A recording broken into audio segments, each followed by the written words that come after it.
Wait చేస్తున్న speech కోసం బండ్ల గణేష్ గారిని పిలిచే టైం వచ్చేసింది. చాలా రోజుల తర్వాత ఒక మూవీ ఈవెంట్లో ఒక సెన్సేషనల్ స్పీచ్ ఇవ్వడానికి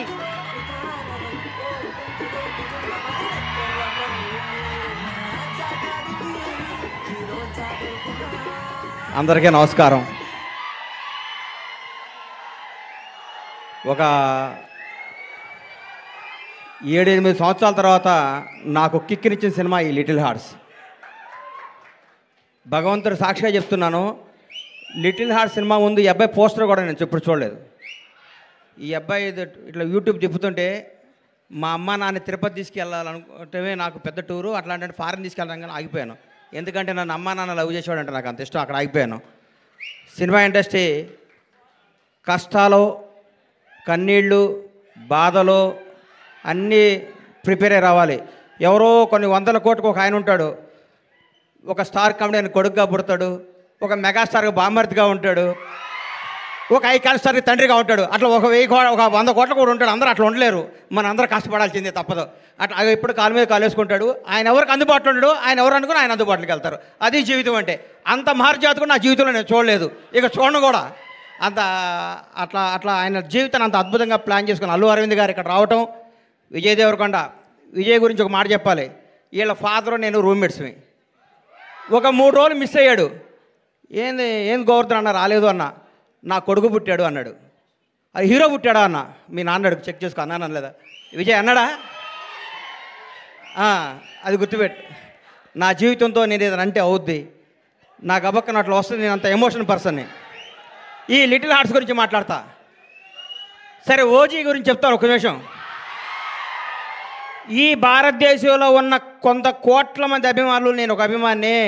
తిరుపతి దేవుడికి రోజుకు 1,00,000 మంది భక్తులు వచ్చి వెళ్తూ ఉంటారు. ఆ 1,00,000 మంది భక్తుల్లో కూడా నేను ఒకడిని.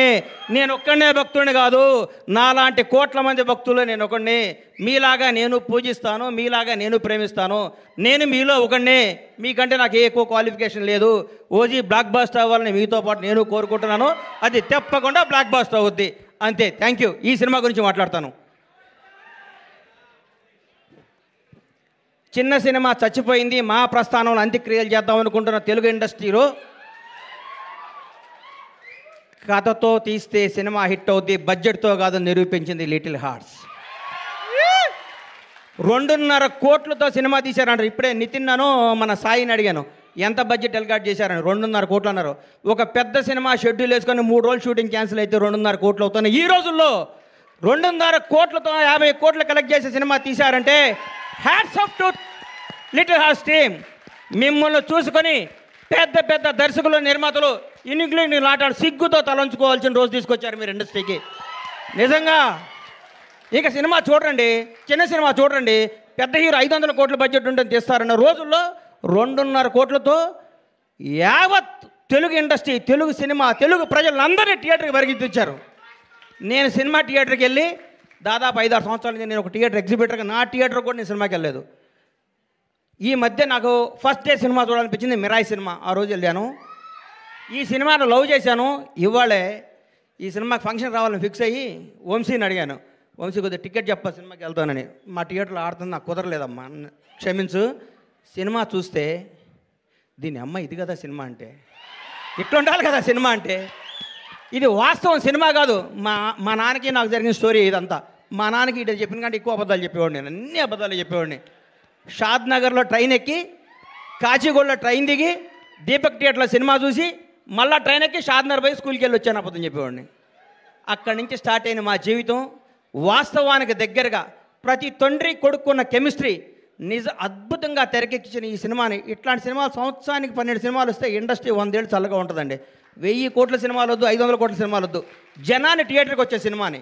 ఈ సినిమా తీయటం కాదండి, ఈ సినిమా వజ్రం ఎక్కడో ఉంటుంది, వజ్రాన్ని వెతికి బయటికి తీసుకొచ్చారు. చూడండి, వాళ్ళు ఒప్పుకోవాలి, వంశీని, బన్నీని. ఈ సినిమా తీసుకొచ్చి ఈ సినిమా మీద నమ్మకం పెట్టుకొని ఈ సినిమాకు ఒక 2 కోట్లు, 1.5 కోట్లు ఖర్చు పెట్టి జనాల దగ్గర తీసుకెళ్ళి వాళ్ళు నిజంగా నిర్మాతని ఎంత అభినందించాలో, బన్నీ నిన్ను, వాసు నిన్ను, నంది మీ ఇద్దరిని అంత అభినందించాలి. మామూలు విషయం కాదు. మీరు ఎంత కష్టపడ్డా పేరు అరవింద్ గారి సినిమా అంటున్నారు, అది ఆయన అదృష్టం, మీ బ్యాడ్ లక్, నేనేం చెప్పలేను. అమ్మ ఇది ఎవడేం చెప్తారు చెప్పు. ఆయన ఏమీ చేయరు, లాస్ట్ మినిట్లో వస్తారు, అంటారు, పేరు కొట్టేస్తాడు. ఆయన జాతకం అట్లాంటిది, మనం ఏం చేయలేం దానికి. అది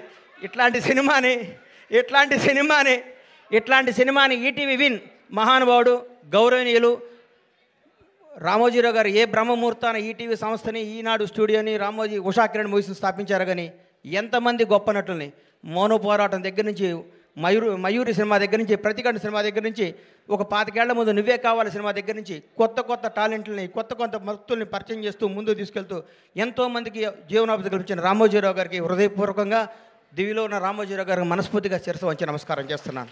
ఈటీవీ సంస్థకి అలాగే చేస్తున్నాను.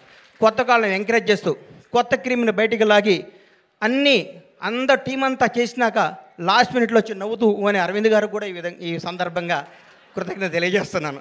నవ్వకండి సార్, వాస్తవం సార్.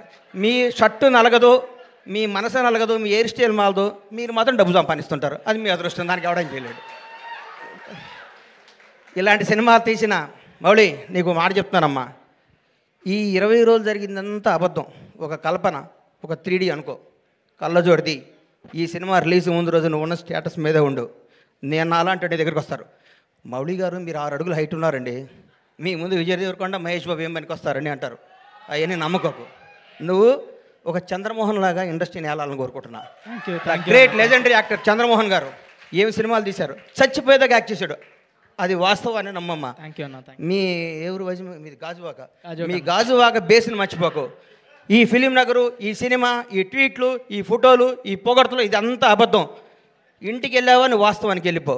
నేను రోజు ఇంటికి వెళ్ళి నా షాద్నగర్ కోళ్ళ ఫారం గుర్తించుకుంటా, లేకపోతే వీళ్ళు మన బతకనేరు. ఇక్కడ ఈ మాఫియా మన బతకనేదు. ఈ మాఫియాకి దూరంగా ఉండాలంటే మనం బేస్ మీద ఉండాలి. తప్పకుండా ఎవడు బాగుంటే అబ్బబ్బబ్బబ్బ ఎంత పొడుగుందా అయినది అంటారు. నువ్వు నమ్మకో. నేను 5 అడుగుల హైటే ఉన్నాను, నేను మంచి నటుణ్ణి, నేను చంద్రమోహన్ లాగా ఉండాలి అనుకో. ఒకటి గుర్తుపెట్టుకో, నాకు ఒకటి గుర్తు బాగా. మెగాస్టార్ చిరంజీవి గారికి 1 year గ్యాప్ వచ్చింది. శ్రీకాంత్ అనే సినిమా పెళ్లి సందడి తీసాడు అరవింద్ గారు. ఇండస్ట్రీ ఇటు కొట్టారు. అబ్బా శ్రీకాంత్ అని అయిపోయాడు, ఇక అది అన్నారు. ఒక స్టార్ను మనం ఏం చేయలేం. ఎవరో ఒక 100 కోట్లకు మెగాస్టార్ పుడతాడు. అట్లాంటి టచ్లో నువ్వు స్టారుగా, నువ్వు మంచి నటుడివి, నువ్వు మంచి నటుడిగా ఉండాలని మనస్ఫూర్తిగా కోరుకుంటున్నాను. నిన్ను విష్ చేస్తున్నాను, నిన్ను ఆశీర్వదిస్తున్నాను, నేను హెచ్చరిస్తున్నాను. ఈ పొగడతలో నమ్మకో. రౌడీ షర్ట్ ఇచ్చాడు, మహేష్ బాబు ట్వీట్ వేసాడు, బండ్లా గణేష్ అయ్యేశాడు, ఇవన్నీ అబద్ధాలు. ఇది నిన్ను బ్లెస్ చేయడానికి, నీకు విషయం చెప్పడానికి చేస్తారు. ఇది ఈరోజే, ఇంకో ఫ్రైడే ఇంకో మోడీ వస్తాడు, ఇంకో ఫ్రైడే ఇంకొకడు వస్తాడు. ప్రతిదానికి ప్రిపేర్ అయ్యిండు. ఎప్పుడు జాగ్రత్తగా ఉండు. దయచేసి దురలవాట్లు చేసుకోకు, దురలవాట్లు చేసుకోకు.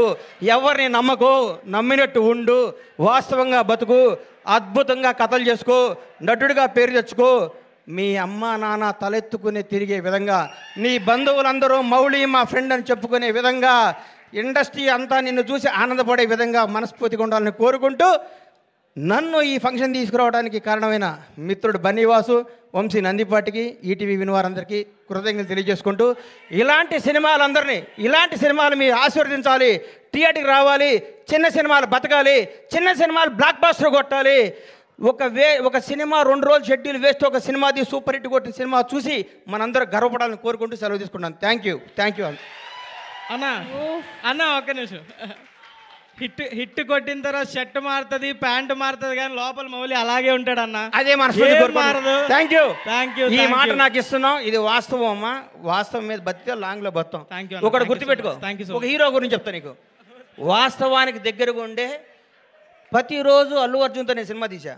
సాయంత్రం పడుకునే ముందు అనుకుంటాం, ఈ ప్రపంచంలో ఈ బన్నీకి నేను తప్ప ఎవడో క్లోజ్ కాదుకుంటాం. అల్లి మనకి సన్ రైజ్కి మళ్ళీ మారిపోతుంది పరిస్థితి.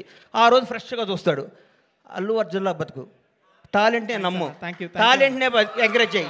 ఇక్కడ ఎవడో రిలేషన్ కాదు. నీ టాలెంటే నీ బంధువు, నీ టాలెంటే నీ success. All the best. Thank you. Oh, that is Bandla Ganesh garu for you.